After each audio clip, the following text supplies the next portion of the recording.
Yep. And Team Liquid have been the ones a little bit more stubborn to choose into these lane swaps, right? We rarely see Impact goes towards the mid lane. So we think that he will probably stay up on top with the Shen, and it should be Cloud9 getting the matchup they want. And in this game, I'm looking at the summoner spells and the runes as we're loading in. When we saw Vlad in this series previously, he was not running Phase Rush. This time around, he is, and that makes him a massive team fight threat. Yeah, it really does. You know, kind of the two options in a matchup like this are going to be Klepto or Phase Rush. Generally speaking, those are the two that you look for. When you're against both a Xin Zhao as well as this Shen, I think that Phase Rush is a lot more intelligent, because one of the problems is you're going to be pushing up, and in the early levels, your cooldowns are so long, so you can just get ran down by a Shen, as well as this early pressure that Xmithie's going to put out. So Phase Rush gives you an opportunity to try to proc that and maybe just get out of dodge. Team Liquid and Cloud9, they've been battling back and forth for the past 4 hours or so for the title of Best in North America, and it all comes down to one final game. Jensen back on the Akali. Sneaky on the Xayah with Zazel's Alistair that's done so much work so far here for Cloud9. And something I've got to immediately point to, anytime you get into a pro game and it is Ocean first, you're going to see people spamming the Ocean spawning in the chat. And this is going to be a fight for this, because we talked about TL, perhaps their early pressure that they are going to have. If you can establish dominance on that bottom side, get an early 6 on Shen, you can try to take this Ocean, and it can be smooth sailing for the rest of the lane phase. Especially when a champion like Shen has sort of been out of the meta for a while, and you're not accustomed to playing against it. Having to play around that entirely different element like the Stand United can really mess with your mental and your plans that you would otherwise have. Plus, if you track the junglers, some ganks up to the top side early on for Xmithie go a super long way, because if Shen just holds on to the Stand United, it changes the jungle dynamic entirely. Xin Zhao is incredibly threatening when holding that cooldown. So if they don't have to use it to create a play, then it actually provides a lot of latent power. Impact just trying to play the brushes here on the top side early on. Even though Vlad's not a super scary early laner, it's still ranged versus melee. Don't want to take any free damage. Yeah. You'll be passing through the mid lane here, trying to stay out of vision, make sure he stays away from those minions. I mean, really, the most important thing is not actually getting hit by the empowered transfusions. When you do have that charged up, it can be pretty devastating, but these early trades can go okay for Shen, but there you are seeing the utilization of the Phase Rush, right? That would have normally been a couple more quick autos with the Keyblade pull-through. Instead, you get that move speed, you actually can't keep up. Choosing your timing to try and get your grass procs off is also incredibly important here. Jensen now going to be able to gain momentum in mid lane, pushing up the minion wave. But it's just hard farming so far from the junglers. Licorice taking some damage there from Impact, who manages to get on top of him here early on in this laning phase. Throw a couple of auto attacks into the Vampire. And you can see that the wave is actually pushing away from the Vladimir. So there is potential for jungle attention up on that top side.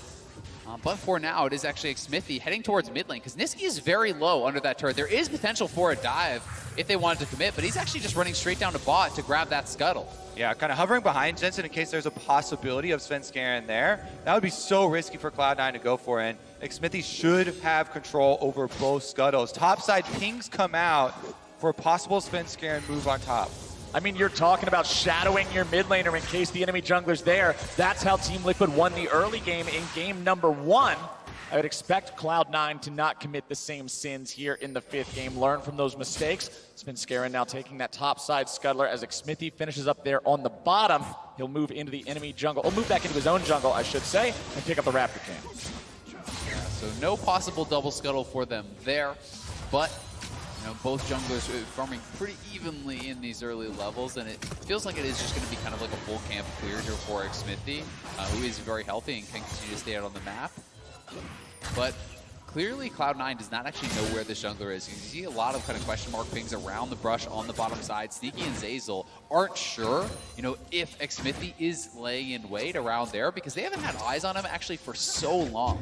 And when the previous games in this series have exploded around the bottom lane early on with both junglers trying to get involved and just having these 2v2s and 3v3s all over the place, you can understand that sort of paranoia of, wait, we haven't seen him in long enough. Where is he? Where is he? Well, you can see it in the way they're playing these lanes right now. The only one pushed up is Licorice, who not only has the most vision of any of their lanes, but also has the pool, has the phase rush. And bottom lane's trying to push out. In order to do that, they have to call the jungler. Ward, though, Xmithie can come. Oh, nice chain CC coming out from the side of Cloud9, but Xmithie makes his way into the fight. Sneaky's going to be knocked up into the air. A lot of damage coming down. Flash forward. Doublelift looking to find the kill. And first blood for DL. C9 stepped too far, and Sneaky waits to flash there, going down to Doublelift following. Heal flash is blown by both. And it was all about that ward right there in the brush, spotting Svenskeren walking through for the lane gank. Cloud9 clearly did not actually track where that vision had been set. And now Xmithie can just chase him into the jungle, and this may give them priority perhaps around that Ocean Dragon. I mean, the initial play was fine. It's the overchase from Cloud9 after Core JJ escapes there that opens him up to the Xmithie charge right over the wall. Now mid lane 2v2, Niski going into the World Ender. Xmithie with a flash away from the chains, being very respectful. He knows if those pull him back, he's dead. Yeah, and Jensen's not 6, so that was pretty over-aggressive there from Xmithie, going forward. If the Akali's 6, great. Maybe you can just take the 2v2 with the early chunk on Niski, but in this case, he hits 6 now and he's going in 1v2. Svenskeren taken low, taken down. Jensen showing what he can do. Junglers beware! Akali level 6 will get that kill. Impact actually stand united, but there's a teleport from Licorice to answer, so they call that play off. That's another cooldown, though. That is actually huge for TL, because now you have TP advantage. You send the Shen back up to the top side, you draw up one of those members, and then you set up for the Ocean Dragon, because neither of the solo laners have teleport on Cloud9, and you have double TPs here for TL, so Shen can just run straight top, and they can look to force that. It's one of the most dangerous timings in the game. Level 4 junglers trying to help out level 6 mid laners. Let's take another look at the initiation onto Core JJ then. And initially, this play is fine. They get Core JJ low. After the heal, though, you back off. You can't chase him any further, and they go up to the wall. Deep vision there, not available for Cloud9, so Xmithie gets the charge over the wall. Damage has already been done, allowing Doublelift to flash it for the kill. And here is what I'm talking about.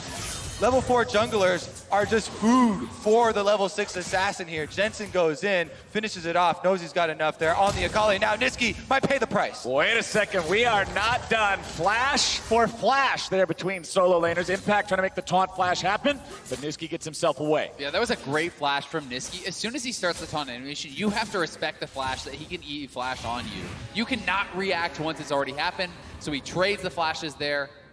But, during all these replays, you can see Impact actually used his teleport. So, I'm assuming he did TP back up to that top lane. And as a result, TL now don't just have that dominance around the dragon. And this all-important early game Ocean is still up for grabs. Svenskeren barely getting away from the third hit of Xmithie with Hail of Blades Xin Zhao. As soon as he jumps on you, you have to EQ away. Otherwise, you're getting knocked up. Yeah, red buff as well as the level 6 advantage here for Xmithie means that there is no recourse for Cloud9. This is a Team Liquid Ocean Drake, the dream of solo laners everywhere. Svenskeren looks at it and he decides, nope, it's in his best interest to walk away. Team Liquid with an Ocean and a 1,500 gold lead. And that feels especially good for the Shen. Yeah. Because we're approaching the point of the game where Vladimir just constantly throwing out harassment. It becomes very difficult for Shen to deal with, but now being able to back up and that extra regeneration goes a long way. Yeah, especially in combination with the Tiamat, right? You walk up to the wave, you tank a little bit of Vlad damage, you clear out the wave, then you step back and you just let that Ocean Dragon work its sweet, sweet magic right back to full. Plus, I like the fact that building the Tiamat isn't just a index into Vlad while the rest of the team takes advantage of your itemization type of pick, like a Spectre's Cowl or something similar might be. Titanic Hydra is actually one of the most important things for a Shen because it allows you later in the game to instantly shove waves. Some people will go the Bambi Cinder into trying to get Sunfire, but it's a lot slower. And the Titanic Hydra, I just feel like, is always such a better option for especially pro play. Yeah, I really agree. You want to be playing to threaten towers, to be threatening side lanes with the Shen, so that you can utilize Stand United, they TP. Then you have TP advantage. Now they're going mid lane here for Niski. Niski in danger as Xmithie shows up. Niski gets himself away, but that is going to be ult and ult used by both mid laners. Benson feeling very confident on this Akali. Able to exert a lot of pressure here mid. And with Hexdrinker, Niski might feel fine waiting out the extra cooldown here, but again, Team Liquid, full control of both rivers, so they get to make any rotation they want. Yeah, exactly. There's no forward vision whatsoever for Cloud9, so they have to be so scared about where these ganks can be coming from. They are the ones threatening this bottom side. Yes, they cannot pull off the dive as they see the junglers there, but wow, Svenskeren just went in. Svenskeren, he's in some danger. Stand United's also going to be coming in, and he's trapped in the Jarvan Cataclysm. CoreJJ looks to make it more, but he won't get anyone. That's a dream scenario for Team Liquid. They're itching to use that Stand United, so Impact's able to get an extra member on bottom side, and Team Liquid get the kill. Probably going to be paid for by Licorice grabbing some turret plates here for him. Let's see how many he can mine. Yeah, it looks like they're actually going to make the call, swap bot top, go for the rift, try to push in and take that from the Vlad, leave the Shen on the bottom side, which I do like. Licorice will get some plates here, but surprised to see Svenskeren, go forward at all on that. They had full vision that this was happening, and this is a fight you opted into. And again, game plan for Team Liquid. Get as much money on double lift as possible. Guess what? 2 kills for the Kai'Sa right now. 97 CS to his name, and if they're able to feed the Rift Herald too, that will go a long way. CoreJJ trying to go on to Licorice here, but once Svenskeren shows up, Jensen's not able to close that distance and help him out. Cloud9 walks its members away, but Team Liquid takes control over the top side. Stopping that base was actually really important. There's no one on the bottom side to be answering this Shen right now, so Impact is going to get his free time. So not only did they get that kill, he is now kind of evening it up by denying some of these minions and taking a plate of his own here from Cloud9. Yeah, Licorice still alive, but it's too late. The plate has been taken. Teleport not available for Impact nor the Stand United. So it's actually a advantage on the top side of the map for Cloud9 because Niski does have his own teleport, and it could be a reverse of the tables for C9. They don't want the game to enter a lull state while the cooldowns are in their favor. They need to make a move while they have that possibility of turning the numbers in their favor. Yeah, and we'll see if they try to use this kind of window of time to force around the Rift, because TL didn't actually end up getting an opportunity to take that down. And that is still available here, 12 minutes into the game. If you can take it, there's an opportunity to cash in on those couple plates and really kind of extend this gold lead. And we can see TL already over 2,000 gold ahead with the Ocean there in such a comfortable spot right now. And the only reason they're not starting up that Rift Herald for Team Liquid is because of the teleport discrepancy. There's incredibly long cooldown on Stand United, so they're waiting for the teleport on Impact to come back up before they start out the objective. And that window is almost there. Impact just about has that TP. Jensen just reset and got Gunblade. I think this is a pretty good timing here as Impact goes back to base to try to potentially, look to set up around one of those objectives. I think they have the power to try to do it, but it is Xmithie for now heading down to the bottom side to grab this red buff, and we'll see where they go from there. Still another 40 seconds before that Stand United is up. Level 1 Shen ult, he's a 300-second cooldown, a little over 3 minutes. But now we're going to see Licorice try to defend against the 2-man assault of CoreJJ and Doublelift. He'll get rid of him, but he uses the ult. Yeah, I actually really like that. CoreJJ walks melee range to threaten a point-blank ultimate for the immediate charm, so Licorice has to pre-ult to dissuade the dive, but now he's not going to have that for any potential team fight. Root comes out from Sneaky. He and Zeyzal continue defending here in the mid lane. Not only could the Rift Herald be the choice for one of these teams, but Mountain Drake is now alive on the bottom half of the map. We'll see if either side decides to prioritize that. Xmithie walking his way down the river as Niski walks up. Teleport expended by Cloud9 too. Impact teleports to the bottom half of the map. Pings on Doublelift. Cloud9 have vision of Doublelift in that Rift Herald pit. He just cleared out a ward. Now he's heading down there. They could answer with Licorice's teleport of their own. 2,000 health on the Mountain Drake, though. It's falling quickly.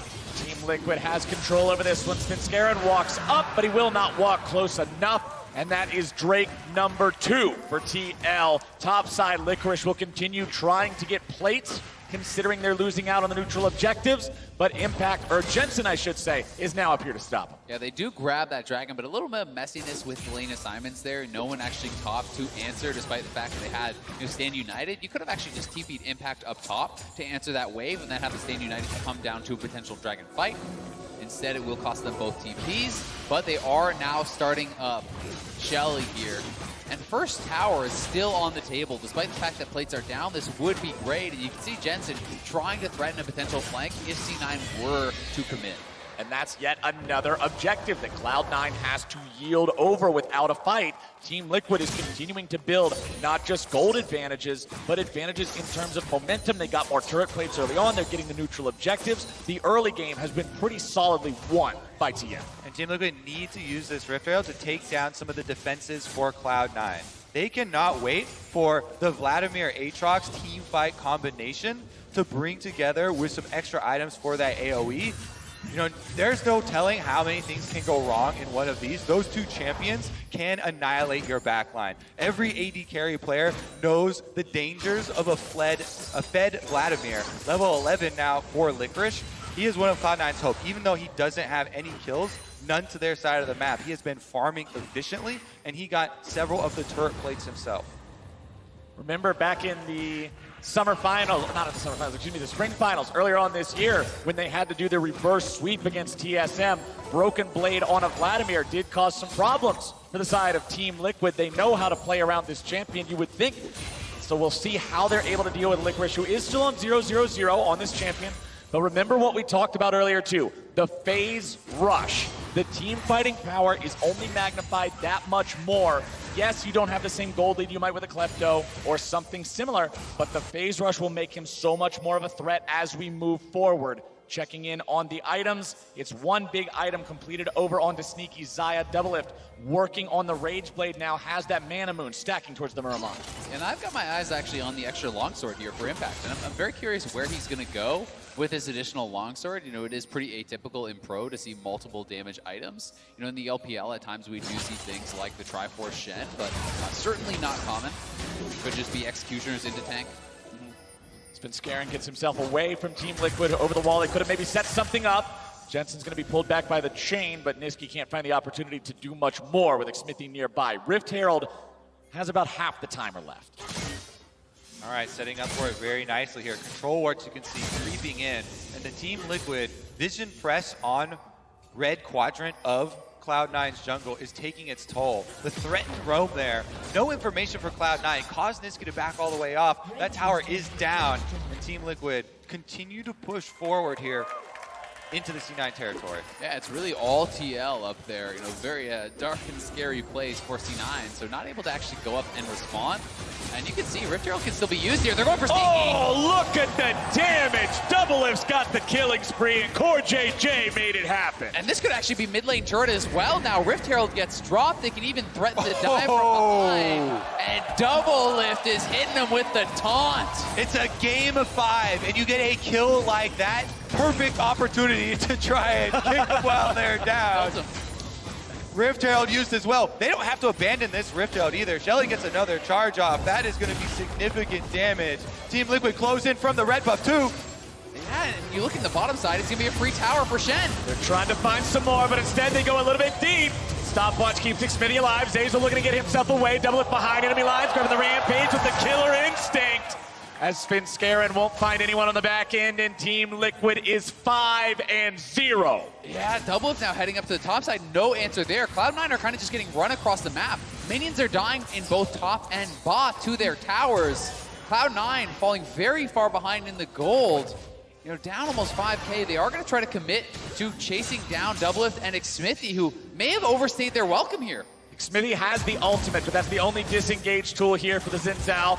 Doublelift trying to get himself away. Doesn't have a whole lot to work with. Remember, used the flash to get the kill earlier when they dove deep.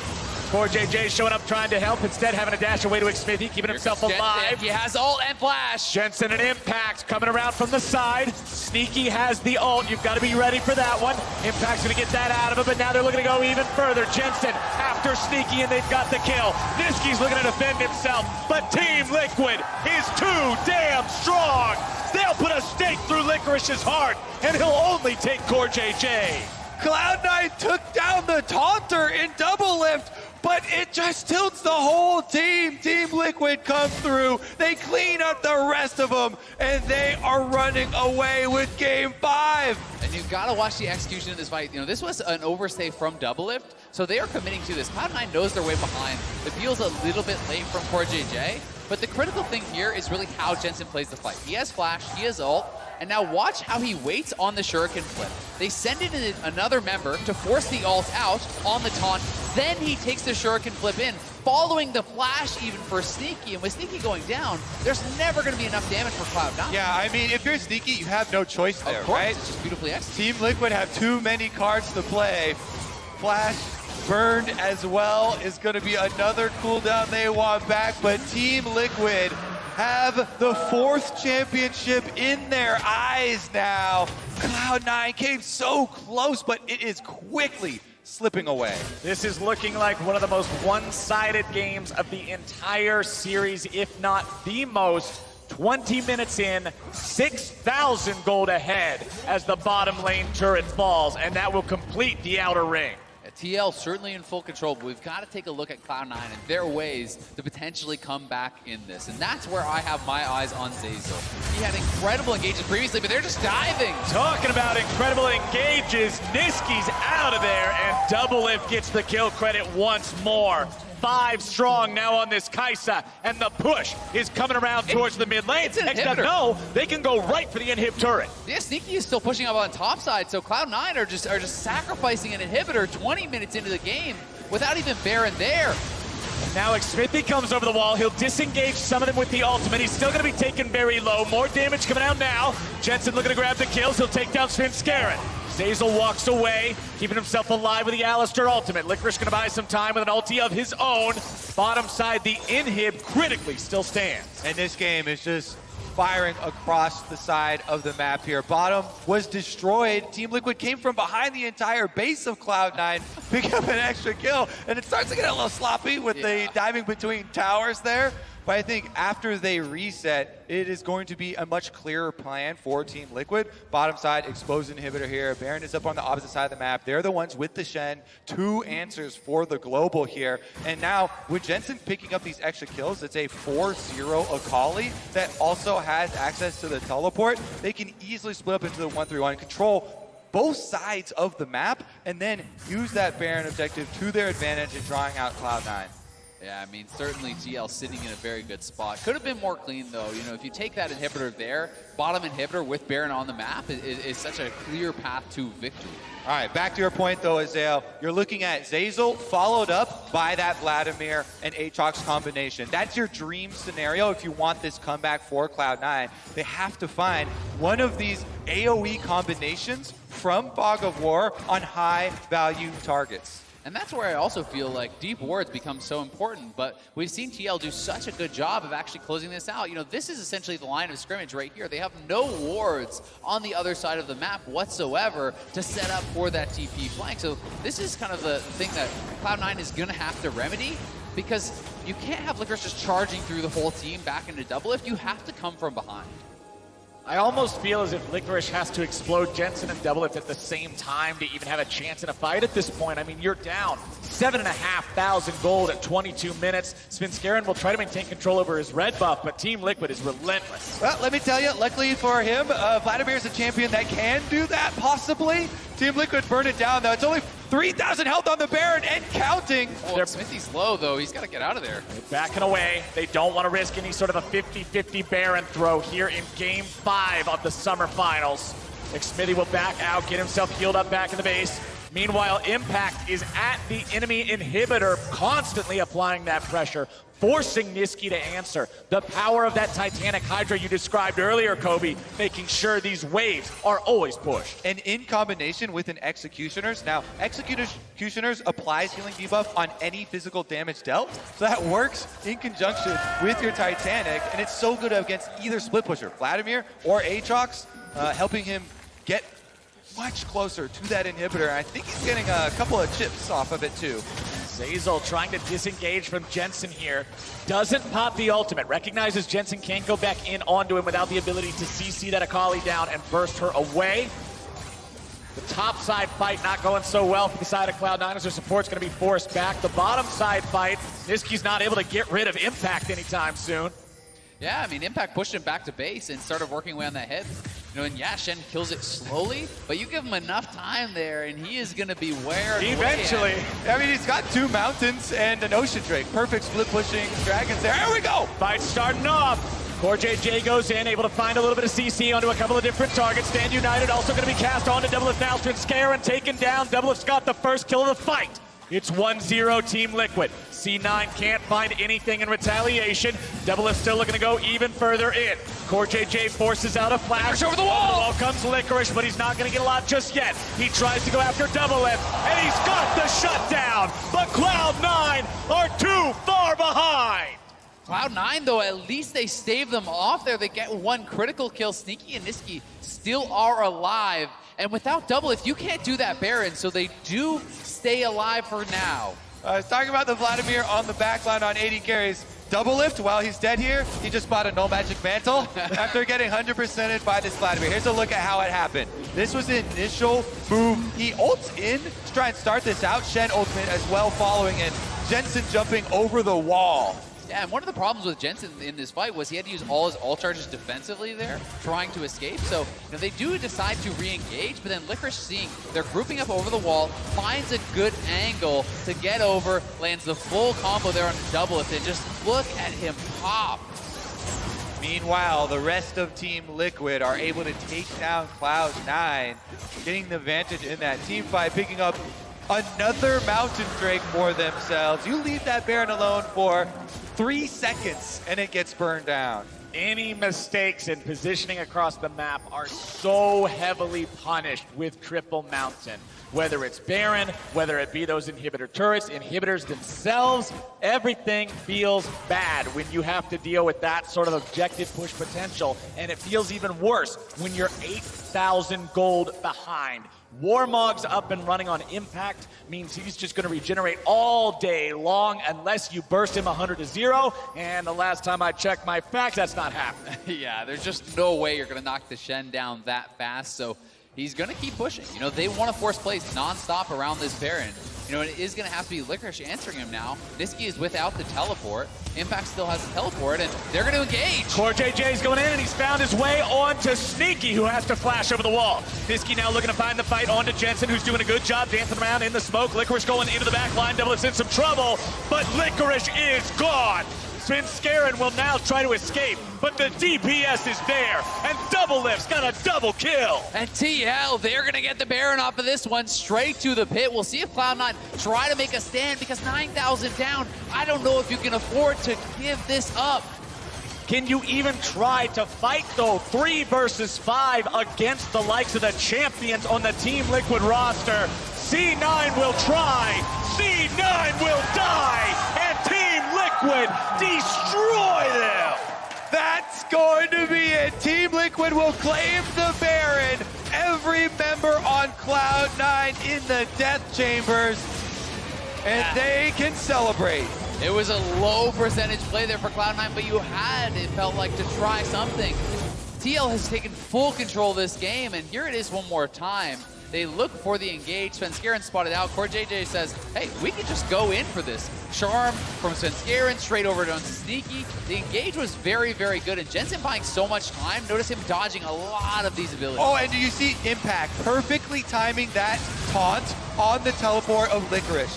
That is something that is hard to do. He gets the Vladimir in taunt immediately upon arrival, and they peel Doublelift this time. There's no one-shot on the back line, then there's no hope for C9. This time around, it's a 5v3. Yeah, I mean, this is desperation from Cloud9, but they feel like the game is over if they give up the Baron, so they're gonna make the Hail Mary play for it, and Svenskeren knows it is going to be a mountain to climb if they are going to come back in this one. But TL now, Baron buff up, 3 lanes being pushed. They are poised to claim their 4th straight title and the crown of best team in North American history.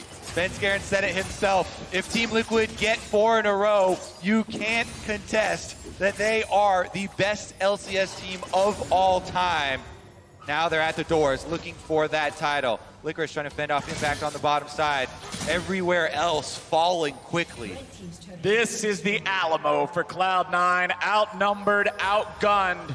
There's no way out of a situation like this, barring some kind of miracle. 13,000 gold, shy of 30 minutes in. Everybody from Team Liquid having the Baron buff. Impact's already putting the auto attacks into the bottom lane inhibitor. Minions helping out on that one, speeding up that slow process, while the rest of TL sieges the other lane. Zeyzal does have his flash, but the Banshee's Veil is now complete for doubles, which makes it even harder to get in onto him. So he's going to have to try to find some sort of angle, maybe sneaking and poke off that Banshee's Veil, then they can look for an engage. But the longer you sit back, the more these Baroned up minions are going to chip away at your base. You can see the Nexus turrets were even under fire from those cannons. Also, Licorice there, they have to have him in place to take down the high-value members of Team Liquid, but he's the one trying to hold Impact right now, so there's not going to be that surprise factor, the flank coming through. They're tied down with defense, and the minions continue to swarm. Let's see if they can break this top lane along with it. Cloud9 trying to frantically put everybody in the right spot at the right time, but there's just not enough bodies to assign to all these things on fire. The mid lane turret will fall. Mid lane inhibitor is gone now as well. Top side, it's one inhibitor turret remaining. Licorice completes the death cap just now. I think this is going to be the call to go for it here. You cannot afford to just give this up. This should be the last fight of the game. Cloud9 positioning, but it's Team Liquid who destroys Sneaky, and Cloud9 are on the wrong end of the fight. Licorice still stands, but everyone else has fallen. A triple kill for Jensen, and Cloud9 are on to the Nexus turrets. They are the only team to lift the trophy back to back to back to back, and they are the best team North America has ever produced. 11-0-5 for Jensen. Incredible in the game 5 here for Team Liquid.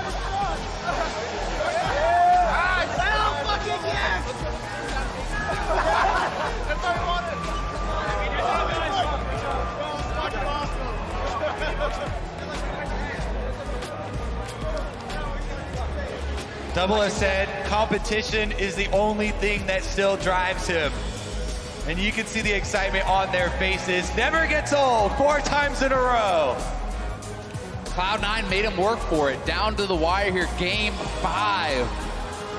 But it was the smallest differences between these two teams. Team Liquid so poised. I think their adaptations in these final games were so important, and deservingly so, they go to hoist the trophy. When the final game looks the most